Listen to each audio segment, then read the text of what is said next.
ដែលខ្ញុំសម្រាប់ចិត្តមករៀននៅនេះទីមួយគឺថាផ្ដល់ឱកាសឲ្យយើងសិក្សាស្គាល់ពីបញ្ហារបស់សង្គមយើងអាចក្លាយជាអ្នកសារព័ត៌មាននៅថ្ងៃណាមួយចំពោះវគ្គដុសបណ្ដាររយៈពេល4ខែនេះខុសពីវគ្គដទៃដែលខ្ញុំចូលរួមហ្នឹងគឺមានរយៈពេលតែ2ថ្ងៃឬក៏3ថ្ងៃអីទេការរៀនវគ្គដុសបណ្ដារ14ខែនេះវាពិតជាមានសារៈសំខាន់មួយទៅដល់លោកខ្ញុំហើយនិងយុវជនជំនាន់ក្រោយដទៃទៀតហ្នឹងដែលគាត់បានសិក្សាហើយគឺយើងមានការអនុវត្តយើងអត់រៀននៅក្នុងភៅឬក៏តាមអក្សរទេប៉ុន្តែយើងត្រូវចូលអនុវត្តផ្ទាល់ហើយការអនុវត្តហ្នឹងគឺបរៀនឲ្យពួកខ្ញុំហ្នឹងមានភាពក្លាហាននៅក្នុងការចោះជួបប្រភពដែលពួកខ្ញុំអាចជួបពេលខ្លះក៏ប៉ះតទៅនឹងឯកឧត្តមលោកជំទាវដែរបងវគ្គសារព័ត៌មាននេះវាមានសារៈសំខាន់ទៅដល់យុវជនយើងនៅក្នុងការតាមដានព័ត៌មាននៅក្នុងការសរសេរព័ត៌មានជាដំបូងនោះគឺយើងជាយុវជនយើងត្រូវតែចេះតាមដានទី2យើងត្រូវដឹងពីវិធីសាស្ត្រក្នុងការសរសេរដើម្បីក្លាយជាអាជីពក្នុងក្តីសម័យដែលចង់ក្លាយជាអ្នកសារព័ត៌មាននេះសម្រាប់ខ្ញុំជាគ្រូបង្គោលនៅក្នុងវគ្គ Prestat Cambodia បាច់ទី2នេះខ្ញុំមានអារម្មណ៍ស្រំភើបរីករាយហើយសប្បាយចិត្តដែលបានចែករំលែកនៅបទពិសោធន៍អ្វីដែលខ្ញុំមានកន្លងមកនៅក្នុងវិស័យព័ត៌មានទៅដល់បងប្អូនហើយយើងផ្ដល់ជូនគាត់នៅបទពិសោធន៍ដែលប្រកបដោយវិជ្ជាជីវៈតែម្ដងបាទហើយយើងមានបញ្ចូលនៅក្រមសីលធម៌វិជ្ជាជីវៈក៏ដូចជាមេរៀនដែលពាក់ព័ន្ធនឹងបទពិសោធន៍អនុវត្តផ្ទាល់បាទមានដូចជា hard new និង feature សម្រាប់អារម្មណ៍ដំបូងយើងមានការលំបាកបន្តិចដែរព្រោះយើងធ្លាប់ធ្វើផ្ទាល់ហើយពេលនេះយើងចែករំលែកយើងខ្លាចជាគ្រូបង្គោលអញ្ចឹងមានន័យថាយើងត្រូវត្រៀមខ្លួនបាទជាមុនដែរត្រៀមទាំងមេរៀនទាំង slide និង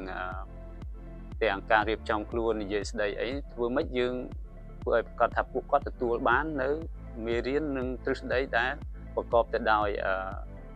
វិជ្ជាជីវៈនិងការអនុវត្តរបស់គាត់នោះពេលដែលគាត់យកទៅអនុវត្តគឺត្រឹមត្រូវតែម្ដងដំបូងខ្ញុំសូមអរគុណលោកគ្រូទាំងពីរដែលបានបង្ហាត់បង្រៀនខ្ញុំក៏ដូចជាបុគ្គលិកទាំងអស់គ្នាដែលនៅក្នុងថ្នាក់ដែលគាត់បានផ្ដល់ចំណេះដឹងទាំង soft skill និង hard skill ដែលវាធ្វើឲ្យការរីកចម្រើនបទពិសោធន៍ខ្ញុំផ្សេងគឺវាបានល្អខ្ញុំមានចំណាប់អារម្មណ៍ថាខ្ញុំពិតជាសប្បាយរីករាយណាស់ដែលបានចូលរួមនៅក្នុងថ្នាក់មួយនេះដែលជាថ្នាក់មួយដែលពោរពេញទៅដោយការរៀនសូត្រដែលមានវិជ្ជាជីវៈត្រឹមត្រូវជាអ្នកសារព័ត៌មានហើយខ្ញុំបានរៀនច្រើនទាក់ទងទៅនឹង hot news ក៏ដូចជា feature ផងដែរអញ្ចឹងអ្វីដែលខ្ញុំបានយល់ច្បាស់ជាងហ្នឹងគឺខ្ញុំឃើញថា feature គឺមានការស៊ីជម្រៅជាងមុនក្រៅពីអីដែលខ្ញុំបានអានពីមុនមកចឹងខ្ញុំពិតជាអរគុណខ្លាំងមែនទែនលោកគ្រូពេល4ខែកន្លងមកនេះខ្ញុំបានរៀនសូត្រច្រើនក្រៅពីការរៀនសូត្រពីវិស័យព័ត៌មាននេះបានរៀនសូត្រពីមិត្តរួមថ្នាក់ហើយពួកគាត់សិតតែជាធនធានដែលមានសក្តានុពលហើយ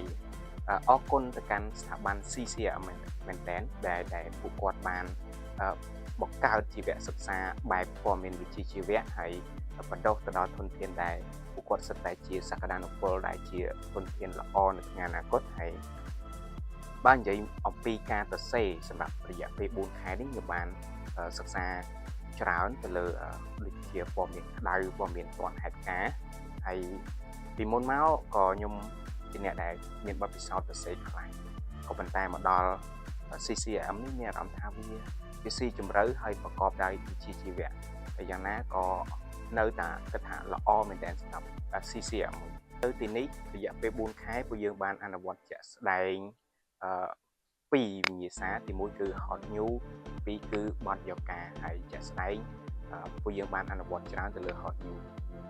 នៅក្នុងវគ្គនេះក្រៅពីការសរសេរគឺមានជាការកាត់តវីដេអូពីការស្វែងរកប្រភពសភាការរកលេខទំនាក់ទំនងហើយនឹងរបៀបរៀបសំណួរក្នុងការមុនពេលយើងទៅសភាយើងត្រូវរៀបសំណួរសួរគេដើម្បីឲ្យព័ត៌មាននឹងកាន់តែល្អសរសេរជាអត្ថបទអី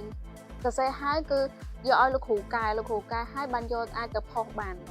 ហ្នឹងគឺមានអារម្មណ៍ថារំភើបដូចខ្លួនឯងខ្លាចជាអ្នកកសែតអញ្ចឹងដែរពីមុនពួកខ្ញុំអត់ដែរដឹងថាព័ត៌មាននឹងជាអីហើយរបៀបសរសេរនឹងបែបម៉េចហើយការចាប់មុំនឹងបែបម៉េចទេអ្វីដែលខ្ញុំចងចាំជាងគេគឺនៅពេលដែលលោកគ្រូគាត់ដាក់ជា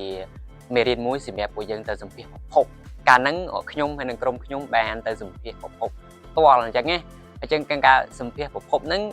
វាខ្លះវាមានបញ្ហាឬក៏ឧបសគ្គខ្លះសម្រាប់យើងថ្មីមែនតើដូចជាខ្ញុំទៅមិនដំបងទៅសម្ភាសយើងភ័យអត់ដឹងថាសួរពីអីវាខ្លះទៅសួរគាត់ទៅមានអត់ថាខ្លាចគាត់អត់ឆ្លើយជាមួយនឹងសំណួរដែលយើងសួរទៅគាត់អានេះគឺជាអនុស្សាវរីយ៍ដែលខ្ញុំចងចាំជាងគេសម្រាប់ខ្ញុំក្នុងក្រុមហ្នឹងខ្ញុំជាមនុស្សដែលចិត្តមកយឺតមែនតើទៅរៀនអញ្ចឹងគាត់តែងតែរំលឹកប្រាប់ខ្ញុំថាណាសុំមកឲ្យលឿនអញ្ចឹងណាហ្នឹងគឺជាអីដែលខ្ញុំចងចាំសម្រាប់រយៈពេល4ខែដែលយើងបានរៀនទាំងទ្រឹស្ដីហើយនិងការអនុវត្តជាមួយគ្នាក៏ដូចជាការផ្លាស់ប្ដូរបទពិសោធន៍ពាក្យដែលខ្ញុំចង់និយាយទៅកាន់លោកគ្រូគឺពិតជាទទួលបាននៅបទពិសោធន៍ពិតពីលោកគ្រូហើយសប្បាយចិត្តមែនទែនហើយខ្ញុំនឹងចងចាំនៅរាល់សកម្មភាពពាក្យសម្ដីដែលលោកគ្រូតែងតែណែនាំនិងផ្ដល់បទពិសោធន៍ទៅដល់ពួកខ្ញុំហើយយើងនឹងបន្តនៅក្នុងការទៅជែកគ្នាតាក់ទងជាមួយនឹងវិស័យសារព័ត៌មាននេះបន្ថែមទៀតផងដែរចា៎ទី1គឺមេរៀនល្អមេរៀនមានប្រយោជន៍ហើយច្បាស់លាស់ចំហើយអាចឲ្យយើងយកទៅអនុវត្តផ្ទាល់បានហើយរកលុយបានទៀតទី2គ្រូមានវិជ្ជាជីវៈគ្រូល្អគាត់មានវិជ្ជាជីវៈត្រឹមត្រូវហើយបង្រៀនបានក្បោះក្បាយមានគេហៅថាទេពកោសល្យក្នុងការពន្យល់ហើយមួយទៀតគឺមិត្តភ័ក្តិល្អមិត្តភ័ក្តិគាត់ជួយយកអាសាគ្នាទៅវិញទៅមកហើយជួយបោះព័ត៌មានឲ្យគ្នាទៅវិញទៅមកបើសិនជាអ្នកណាជាប់គាំងមិនអាចសរសេរព័ត៌មានបានគាត់ឲ្យដំណឹងថាគួរសរសេរអីគួរសរសេរអីជាគំនិតក្នុងនាមជាគ្រូបកគួលគឺយើងចប់ទៅយើងអត់ចង់ឲ្យគាត់នឹងគឺចប់ធំនឹងដែរទេមានន័យថាចប់មេរៀនគឺចប់ដែរទេគឺយើងចង់ឲ្យគាត់នឹងឯងផ្សារភ្ជាប់នៅក្នុងជីវិតជាអ្នកកសែត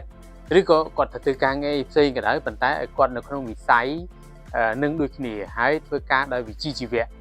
មិនមានន័យថាបើទោះគាត់ធ្វើការងារផ្សេងប៉ុន្តែមានន័យគាត់ធ្វើការងារនឹងហើយគាត់ដើរចេញឆ្ងាយពីវិជ្ជាជីវៈនឹងទេទោះជាគាត់ជា content creator ទោះជាគាត់ទៅជាអ្នកដែលផលិត film ផលិតអីក៏ដោយប៉ុន្តែឲ្យរក្សាគោលការណ៍ក្រមសីលធម៌វិជ្ជាជីវៈក្នុងនាមទៅតាមវិស័យនីមួយៗនឹងយើងចង់ឃើញគាត់នៅក្នុងបំណិនជីវិតបែបហ្នឹងបាទ